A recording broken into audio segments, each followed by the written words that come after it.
Hi there, welcome to the Happy Chicken Coop YouTube channel. Thanks for joining me today. We're going to be answering or talking today about how to free range quail. Before I get into that, please be sure to like this video and subscribe to the YouTube channel. Also, make sure you subscribe to our website, thehappychickencoop.com. If you subscribe using the link in the description, you will receive a free ebook on the 10 best egg-laying chicken breeds. So without further ado, let's get into it. Most hobbyists and quail farmers are the first to tell you that raising quail free range in any sense of the word is not a good idea. However, if you have your mind made up and know nothing would make you or your quail happier than allowing them access to the world, keep watching this video for some tips to ensure your quail have the best odds of health and survival if you're going to free range them. So let's first talk about free range versus on the ground. When I say free range, I mean free, F-R-E-E. When quail are free range, they are not penned in or living in a ground pen. They have the run of the yard and may or may not return to a pen in the evening, depending on your setup. If you're leaning towards raising your quail outdoors, even in a pen on the earth, you're thinking of a ground pen.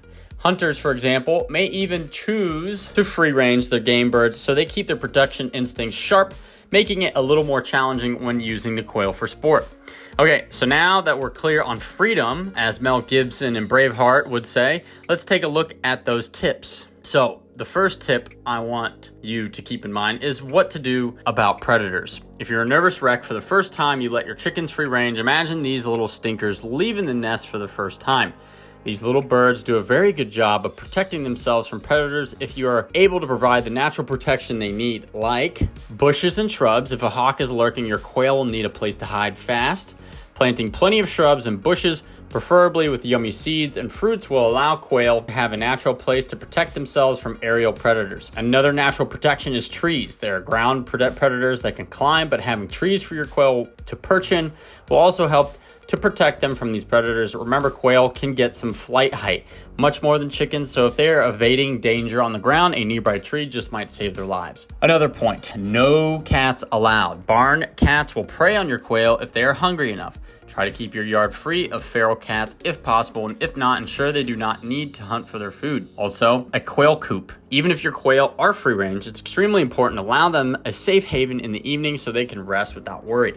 Nocturnal predators like owls are keen to have a delicious quail dinner. When your quail are vulnerable at night, make sure they have a safe zone in the form of a chicken coop. Also, for protection, you can do a livestock guardian dog. You can consider raising a dog with your quail and having a 24/7 babysitter. However, keep in mind that raising a livestock guardian dog takes time. They're fantastic with other animals, but they must be trained properly and bonded with the animal they're protecting. You should never simply throw a dog in with the quail willy-nilly. It would be quite devastating. And the last form of protection is a fence in your yard to keep predators out and quail in. So let's also talk about supplement feed. It can be tempting to think that your quail are able to feed themselves as they free range, but to ensure they have everything they need to be happy and healthy, you should always provide high quality game bird feed. Typically, these feeds are complete, meaning they have everything a quail needs. Remember, your yard may have many things a quail needs to survive and consume, but it may not be enough, so always give them game bird feed in their coop. The third tip is you teach them to recall. Quail are a bit different than chickens in that they need a little more time to know where their home is, and they must be trained to return to it. Chickens are extremely habitual and want to return to their coop in the evenings, and quail, on the other hand, have to be persuaded to come back by other quail. Teaching quail to recall will ensure that they return to the coop after a day of free ranging. They can covey up and rest safely during the night away from predators. To train to recall, keep your quail in their designated coop for a few weeks before you allow them to free range. This helps them become familiar with their home before you release them. The first time you let them out, keep a few hens back in a separate cage inside the coop.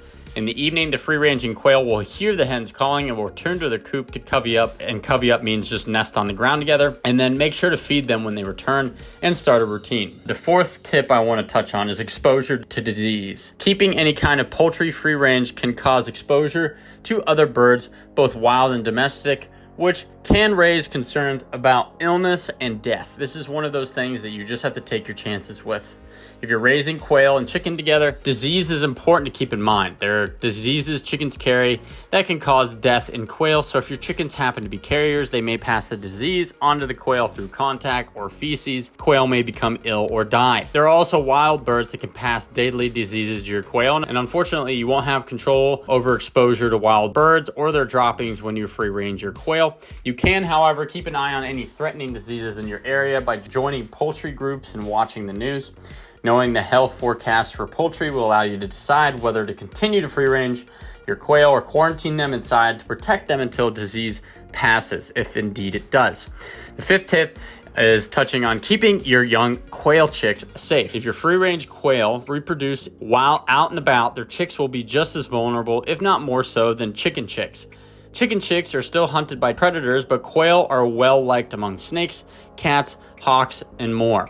They love little quail nuggets, so you must decide if you collect eggs to incubate and brood on your own, or if you allow your hens to raise their chicks. An important thing to note is that quail chicks learn a lot from their hens, and if you raise chicks in a brooder, they will not learn about foraging, flying, or protecting themselves. These are all behaviors they learn from watching adult quail. So if you're trying to raise a covey of quail that is savvy in the wild, consider allowing nature to take its course. And the sixth and final tip to touch on is winterizing your free-range quail. Quail are not built for extreme temperatures, and when winter rolls around, you should always consider either processing your quail before refreezing temperatures arrive or bringing them into a sheltered area. Throughout the winter, quail should not be allowed to free range in cold climates. As you can see, there are a lot of things to worry about when it comes to free ranging quail. But that's not to say it can't be done. Quail are smart, and if you do your part by providing everything they need to survive in a free-range environment, they should do just fine. And don't worry, because you can always change your mind if you need to, and your quail probably won't complain too much as long as they have what they need to thrive. Well, that's going to do it for us here at the Happy Chicken Coop. Thanks for listening. If you find our content interesting, if you learned something new, please be sure to like this video and subscribe to the YouTube channel. And with that, I hope you have a great day, and we'll talk to you soon.